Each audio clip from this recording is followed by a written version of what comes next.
أعوذ بالله من الشيطان الرجيم بسم الله الرحمن الرحيم আসসালামু আলাইকুম রহমতুল্লাহি ওয়া বারাকাতুহু। প্রিয় দেশবাসী, প্রিয় বাংলাদেশ, আমরা গত 5ই আগস্ট দেশ দ্বিতীয়বার স্বাধীনতা অর্জন করেছি। এই স্বাধীনতাকে বুলন্দিত করার জন্যে আজকে বাংলাদেশে অনেক চক্রান্ত চলছে।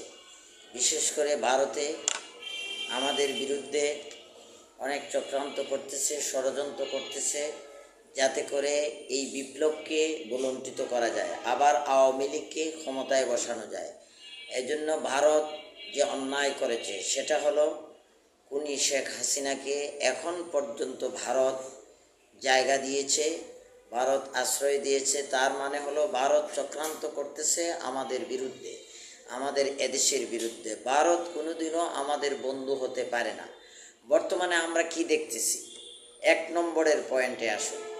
1 নম্বর পয়েন্ট হলো, 1 নম্বর কথা হলো, বর্তমান সেনা প্রধান ওয়াকারুজ্জামান সে আসলে জাতীয় বেঈমান।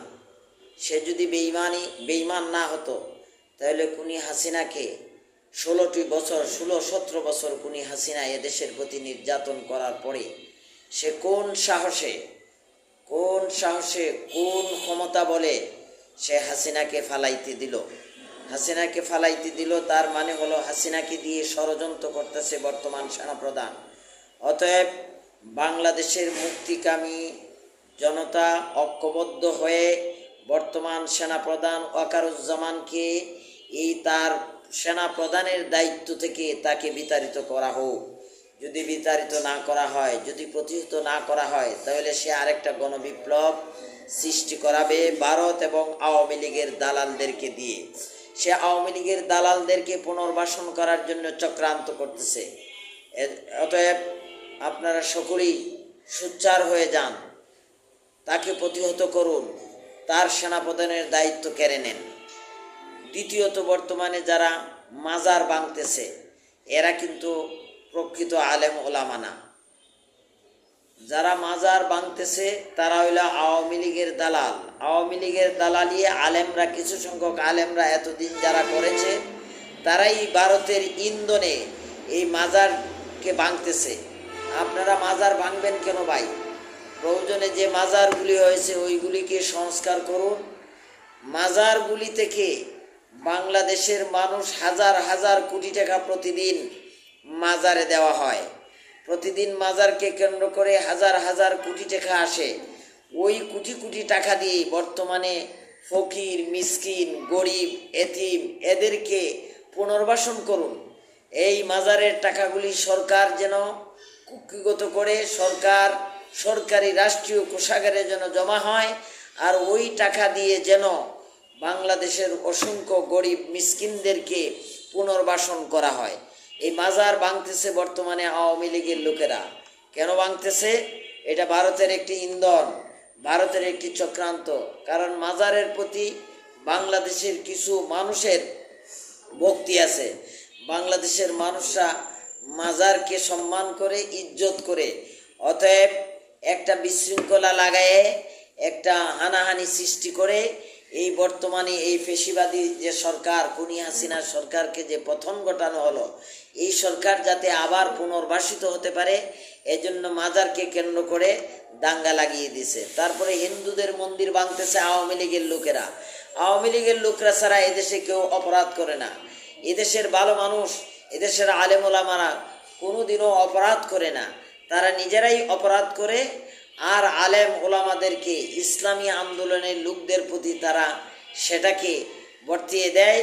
তারা ইসলামী আন্দোলনের লোকদের প্রতি তারা দুর্নাম সৃষ্টি করার জন্যে, এদেশে যাতে ইসলাম কায়েম না হতে পারে এজন্য এই চক্রান্তটা তারা করতেছে।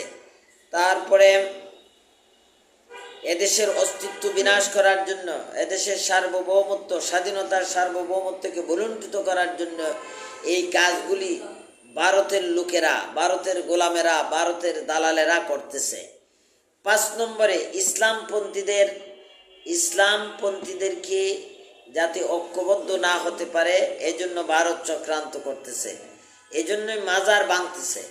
মাজার ভাঙতেছে তার মানে হলো ইসলামপন্থীদের মধ্যে দ্বন্দ্ব সৃষ্টি করার জন্য মাজার ভেঙে এদেশের সরকারকে, এদেশের বিপ্লবী সরকারকে বিতর্কিত করার জন্য ভারতের দালাল এবং আওয়ামী লীগের দালালেরা এই কাজটি করতেছে। তারপরে দেখেন গার্মেন্টসের মধ্যে অস্থিরতা সৃষ্টি করেছে বেতনের নামে। গার্মেন্টসের মধ্যে যারা অস্থিরতা সৃষ্টি করেছে তারা হলো আওয়ামী লীগের লোক। আওয়ামী লীগের লোকেরা বিভিন্ন নামে বেনামে গাপটি মেরে এদেশের মানুষদের প্রতি বিশৃঙ্খলা সৃষ্টি করার জন্যে, এদেশের ছাত্র জনতার এই গণবিপ্লবকে, এই বিপ্লবকে ভুলণ্ঠিত করার জন্যে, এই স্বাধীনতাকে আবার গোলামে পরিণত করার জন্য, এদেশের মানুষদেরকে গোলামে পরিণত করার জন্য, মানুষদেরকে শেষ করার জন্যে ভারতে চক্রান্ত করতেছে। অতএব মাজার ওলি আল্লাদের মাজার ভাঙ্গার কোনো প্রয়োজন নেই। মাজারে যে কোটি কোটি টাকা আয় হয় ওই টাকা দিয়ে গরিব মিসকিনদেরকে পুনর্বাসন করুন। এটা নাজায়েজের কিছু নয়, এটা জায়েজ। আর ওলি আল্লাদের মাজার থাকলে আপনাদের অসুবিধা কি? মাজারে যাইয়া এদেশের মানুষ মুসলমানরা জিয়ারত করবে, আপনার আব্বা আম্মার কবরকে জিয়ারত করবে। জিয়ারতে তো কোনো কেউকে বাধা দেয় নাই। আর মাজারে যারা যান তাদের প্রতি আমার উদাত্ত আহ্বান, মাজারে গিয়ে আপনারা সেজদা দেওয়ার দরকার নেই। আপনাদেরকে সেজদা দিতে বলছে কে? আপনারা সেখানে গিয়া গাঁজা মদ পান করার দরকার নাই, এবা পান করার দরকার নাই। সেখানের মধ্যে অশ্লীল কাজ করবেন না। অশ্লীল কাজ করেন বিদায় ডালাভাবে কিছু কিছু নামদারি আলেমরা ফতোয়া দেয়, দিয়া বিশৃঙ্খলা সৃষ্টি করতেছে। এই ফতোয়া দিয়ে শুধুমাত্র এমন একটি বিশৃঙ্খলা তারা তৈরি করতেছে, বাংলাদেশের যে দ্বিতীয়বার এদেশ স্বাধীন হয়েছে এই স্বাধীনতাকে ভুলণ্ঠিত করার জন্যে, এই স্বাধীনতার সার্বভৌমত্বকে বিকিয়ে দেওয়ার জন্যে, ভারতের গোলাম আমরা যেন আবার পুনরায় না হই, এটার প্রতি আমাদের সবাইকে সোচ্চার হতে হবে। আরে আপনাকে মাজার ভাঙতে বলছে কে? আপনি কি ক্ষমতা পেয়ে গেছেন? আপনি কি ক্ষমতার চেয়ারে বসছেন? মাজার ভাঙ্গার দরকার নাই। মাজার না ভেঙ্গে মাজারের টাকা পয়সা দিয়ে এদেশের মানুষদেরকে পুনর্বাসন করুন, এটাই ইসলামের দাবি। তারপরে যে অস্থিরতা সৃষ্টি করা হচ্ছে, আওয়ামী লীগ কিন্তু নামে আওয়ামী লীগ নাই। এখন আওয়ামী লীগ বিভিন্ন নামে বেনামে তাদের নামকে বাদ দিয়ে তারা বিভিন্ন সংস্থার মধ্যে ঢুকে এই বিশৃঙ্খলা সৃষ্টি করতেছে। ইতিপূর্বে এদেশে কোনো মন্দির আলেম ওলামা ভাঙে নাই, এদেশের মন্দিরগুলি ভেঙেছে হিন্দুদের মধ্যে যারা আওয়ামী লীগ করে তারাও ভেঙেছে। ভেঙে এদেশের মুসলমানদের উপরে তারা, মুসলমানদেরকে তারা বিতর্কিত করার জন্য এই কাজটি তারা করে।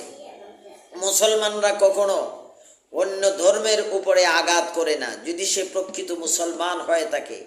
এটাই যদি হতো তাহলে 850 বছর এই ভারতীয় উপমহাদেশ মুসলমানরা শাসন করেছে, মুসলমান রাজা বাদশাহ ছিল। তো মুসলমানরা যদি সেটাই মনে করত তাহলে ভারতীয় উপমহাদেশে কোনো হিন্দু থাকতো না। আরেকটি চক্রান্ত আমাদের দেশে চলছে, সেটি হলো জাতীয় পতাকা এবং জাতীয় সঙ্গীত। জাতীয় সঙ্গীত পরিবর্তন করতেই হবে। তার কারণ হলো জাতীয় সঙ্গীতে বাংলাদেশের নাম নাই। যে সঙ্গীতে বাংলাদেশের নাম নাই ওই সঙ্গীত আমাদের দেশে প্রতিষ্ঠা করার কোনো প্রয়োজন নাই। আর অমুসলমানের সঙ্গীত দিয়ে আমরা কি করব? মুসলমানরা এদেশের অনেক আলেম ওলামা, যেমন মহিব খান যে সঙ্গীতটা লিখেছেন, ওই সঙ্গীতটা ইঞ্চি ইঞ্চি মাটি বাংলাদেশের সোনার ছেয়ে খাটি, ওই সঙ্গীতটা যদি বাংলাদেশের জাতীয় সঙ্গীত হিসাবে মনোনীত করা হয় তাহলে এই জাতির অনেক কল্যাণ হবে। আর ওই বেটা কাফের মুশরিকদের সঙ্গীত দিয়ে আমরা কি করব? আমাদের ঈমান আকীদা রক্ষা করতে হবে। আর সকলের ষড়যন্ত্র থেকে আমাদের সকলকে হেফাজত করতে হবে। এই স্বাধীনতার সার্বভৌমত্বের জন্য সংরক্ষিত থাকে। এদেশের সকল আলেম ওলামা, ইসলামপন্থী, আমাদের দেশের বুদ্ধিজীবী, দেশপ্রেমিক যারা আছে, ছাত্র জনতা, সবাইকে ঐক্যবদ্ধ হয়ে কাজ করতে হবে। এখন দলাদলি করার সময় নয়, এখন মারামারি করার সময় নাই। এদেশে জামাত ইসলাম, হেফাজতে ইসলাম, চরমুনাই যত ইসলামী দল আছে, যত মাজারপন্থী আছে, সবাইকে নিয়ে ঐক্যবদ্ধ হয়ে এদেশে একটি কল্যাণমূলক রাষ্ট্র গঠন করুন। তাহলে এদেশের স্বাধীনতার সার্বভৌমত্ব টিকে থাকবে। আর না হয় আবার আমরা ভারতের গোলামে পরিণত হব। ভারতের গোলাম, ভারত কোনোদিনও আমাদের বন্ধু হতে পারে না। মুসলমান কোনোদিনও আমাদের বন্ধু হতে পারে না। এটা কোরআনেরই নিষেধ। কোরআনে কোথাও বলা হয় নাই মুসলমান মুসলমান ভাই ভাই। কোরআনে কোথাও বলা হয় নাই হিন্দু মুসলমান ভাই ভাই। হিন্দুদের ধর্ম পালন করবে, তাদের ধর্মের বাধা দেওয়ার দরকার আমাদের প্রয়োজন নাই। অতএব আসুন আমরা ঐক্যবদ্ধ হয়ে, সকল মুসলমান ঐক্যবদ্ধ হয়ে আমরা যেন এই স্বাধীনতাকে, এই স্বাধীনতার সার্বভৌমত্বকে টিকিয়ে রাখতে পারি। সকলের প্রতি এটাই আমার উদাত্ত আহ্বান। আসসালামু আলাইকুম ওয়া রাহমাতুল্লাহি ওয়া বারাকাতুহু।